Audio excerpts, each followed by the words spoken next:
Hi, this is Nick. Welcome to ISG, where we talk all things real estate in the Czech Republic. Today, we're going to be doing a review for April 2025.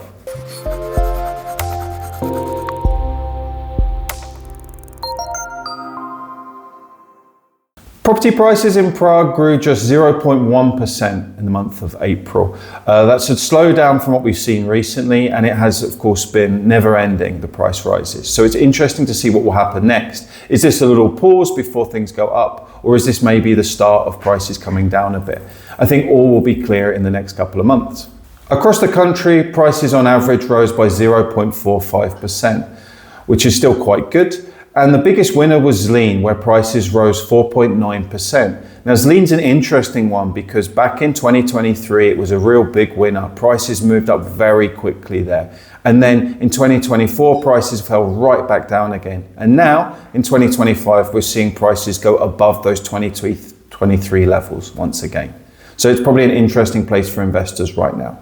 Rental prices in Prague grew by 1.5%. This is the first growth in a couple of months. We're still 5% down from the highs from earlier in the year, but it's interesting to see maybe we're seeing a little bit of recovery finally on those rent prices. Across the country, rents rose by 0.4%, and there were some big winners in places like Olomouc, Karlovy Vary, and Zlín again, in the 4 to 5% range for the month. So clearly in some areas, rents are still going up. The average interest rate dropped by 0.05%, at last dropping through the 5% barrier that's been there for some while, down to 4.65%, so quite a heavy drop. And now, unfortunately, this hasn't seen the expected rise in prices that we thought, because there's a lot of tension, there's a lot of news at the moment and uncertainty regarding tariffs and the potential for new inflation.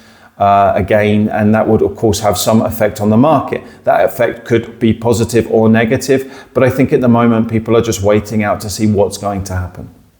Thanks very much for watching, and see you again soon.